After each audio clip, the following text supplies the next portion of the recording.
Hello everyone, I'm Tinggi from 5 Step 2 and my team member is THAW. We are glad to have this chance to give our presentation. As you can see on the screen, our topic today is electromagnetism. In this project, we will create a homopolar motor to demonstrate electromagnetism. Now, let's start. The aim of this project is to understanding how motors work, to explore the forces that cause homopolar motors to move, and to learn the principles of electromagnetism. Have you ever heard of a homopolar motor? It is a direct current electric motor which produces constant circular motion. Now, let's find out more about homopolar motor. The homopolar motor converts electrical energy into mechanical energy using the electromagnetic force. The name homopolar indicates that the electrical polarity of the conductor and the magnetic poles do not change. Therefore, the motor does not require commutator.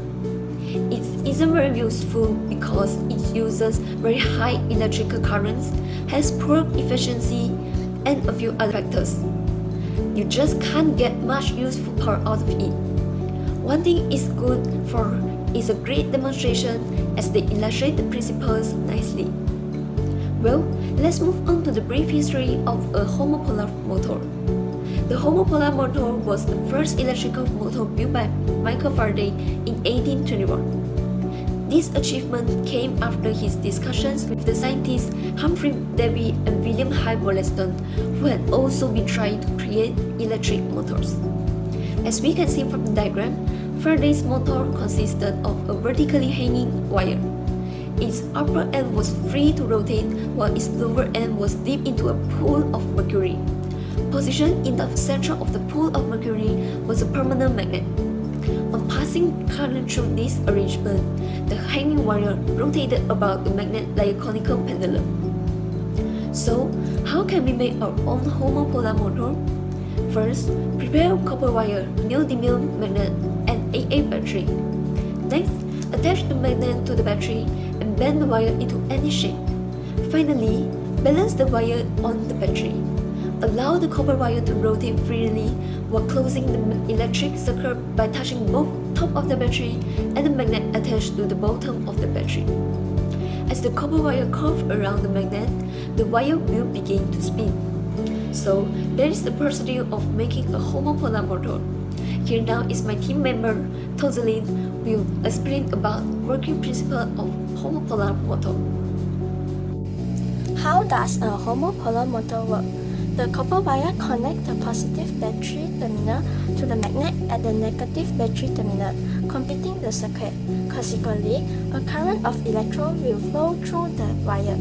Due to the close proximity of the magnet at the bottom of the battery, this current actually flows in the presence of a magnetic field. When current flows in a magnetic field, it will experience a force that is Lorentz force that acts perpendicular to both the current's direction and the direction of the magnetic field. As we can see from the diagram, this force points out of the page on the right side and into the page on the left-hand side. The resulting effect is a clockwise direction when viewed from above, and this force causes the wire to spin in a circle. Now, we are using Fleming's left-hand rule to determine the direction of a magnetic force act on a current-carrying conductor in the presence of an external magnetic field. The thumb will show the direction of the force. Index finger will show the direction of the magnetic field, that is from north to south.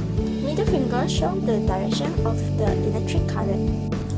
From the picture, we know that the direction of the magnetic field is downward, and the direction of the magnetic field, the current and the force is perpendicular to each other. Then, what is happening when the magnetic poles change? The direction of the magnetic field changes to upward, but the direction of the magnetic field, the current and the force is still perpendicular to each other. Now, let us talk about what is a homopolar motor used for in our daily life. Firstly, the most common use of homopolar motor is in generators that are installed in electroplating process plant. The generator uses direct current and low voltage, but the current in the motors is high enough to operate the heavy machinery. Besides, homopolar motors have been used in high-throw wind turbines. The machine of the motor provides a low-cost means of converting wind into electricity because of the reduced need for multi-directional gears. This motor also requires less maintenance than bipolar motors. Next, small engines such as those in toy cars can be built using homopolar motors. The spinning wheel creates force, which causes the magnet to spin and create a magnetic field. This electricity flowing in one direction is used to power the engine. That's all for our presentation. Thank you.